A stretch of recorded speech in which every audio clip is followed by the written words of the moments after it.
Hola, ¿qué tal? Soy Pilar Pegués desde Castellón, España, y en esta maravillosa feria virtual del libro de Colombia doy gracias a los organizadores y a Ada Zagaglia y a Casa Ellan por contar conmigo en Historia e Historias de Miedo.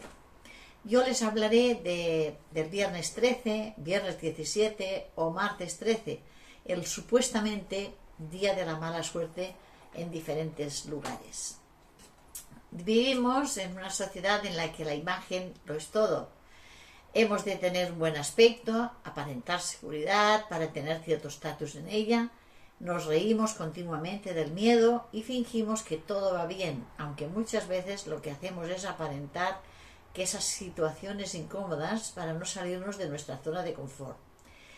Tenemos miedo continuamente y en muchas circunstancias. Vivimos, como he dicho, rodeados de supersticiones y leyendas urbanas que siempre pensamos que no es cosa nuestra, que afectarán a los demás pero a nosotros no. Tanto nos cuesta reconocer que tenemos miedo continuamente. Sí, tenemos miedo, pero ¿a qué tenemos miedo realmente?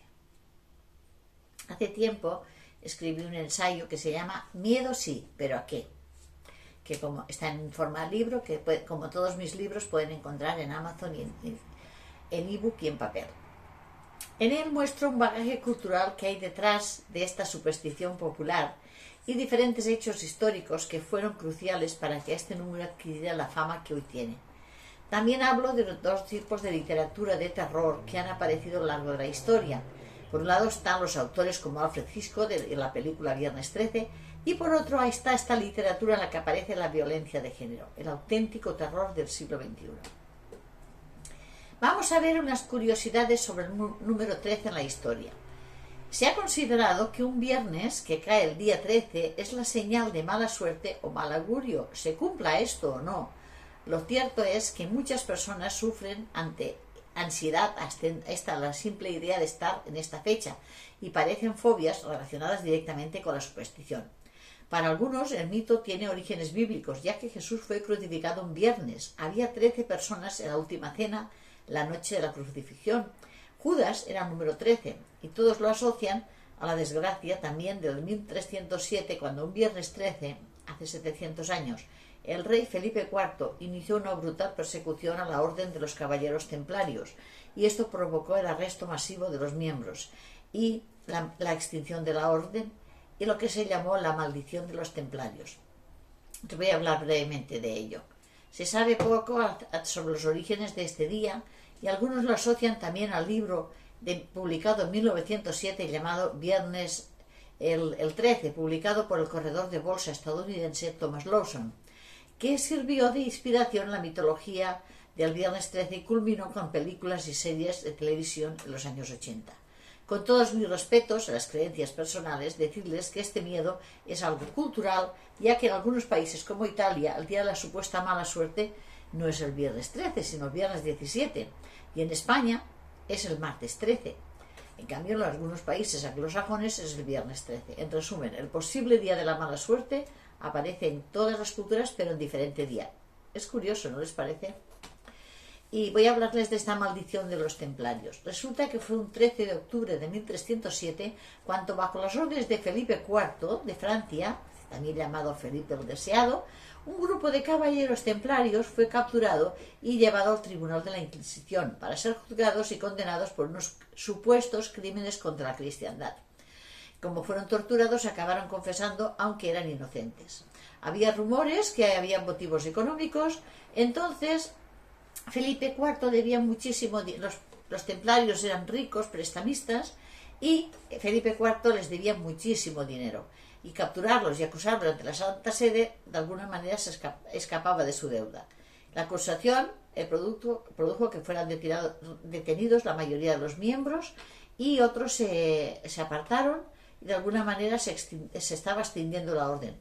Y el gran maestre también estaba preso. Y los templarios, que habían decidido cumplir las órdenes de Felipe IV, otros no se rebelaban, pero estaba el problema del gran maestre Jacques de Molay, que no quiso, delante de todo el mundo dijo que había confesado siendo inocente y que se retractaba de sus crímenes, que él no había hecho nada y que todos los templarios eran inocentes. Y como estaba prohibido mentir a la Inquisición, lo condenaron a la hoguera. Pero cuando estaba a punto de morir, pronunció una maldición contra Clemente, el Papa, y contra el rey Felipe. Y bueno, pasó desapercibida, pero les dijo que antes de un año morirían los dos. Total, que un mes después, un 20 de abril, el Papa Clemente V moría súbitamente, y la población ya empezó a hablar de la maldición. No tardaría mucho en seguirle el rey de Francia, Felipe IV, que fallecía también un día de caza de un derrame cerebral, misteriosamente, un 29 de noviembre de ese mismo año.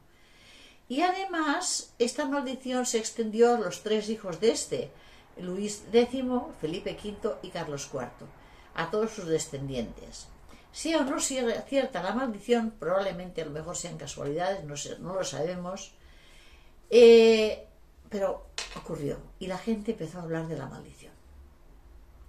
Y hasta aquí les cuento. Les dejo un poema que se llama Comenzó su persecución, dedicado a la orden de los templarios, que cayó en desgracia y comenzaron a ser perseguidos siendo inocentes. La quimera de aquellas cruzadas en el implacable paso del tiempo, de las cruces crecieron monedas, prestamistas y ricos financieros. Nuestros cuerpos huraños de dinero, víctimas de la usura de los gobernantes, nuestra orden sobreviviendo a entredichos, palabras de desprecio llovieron a mares.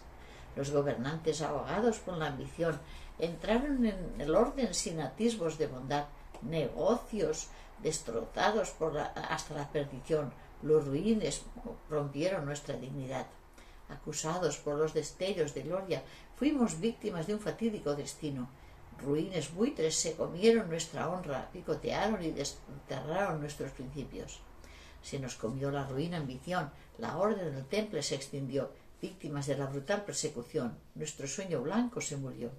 Nacieron, vivieron y murieron, marionetas rotas por la ambición. Los inocentes sufrieron y soñaron con Jacques de Molay y la maldición. Bueno, pues este poema pertenece al libro La ruta de los cátaros y las mujeres del catarismo. Y ya muchísimas gracias, esto es todo. Espero que no tengan miedo, que es algo cultural y que las cosas, nos pueden ocurrir cosas buenas o malas, y también influye en nosotros cómo actuemos para que las cosas nos vayan bien. Hay que respetar a todo el mundo, pero tampoco hay que tener miedo. Muchas gracias, un abrazo y hasta pronto.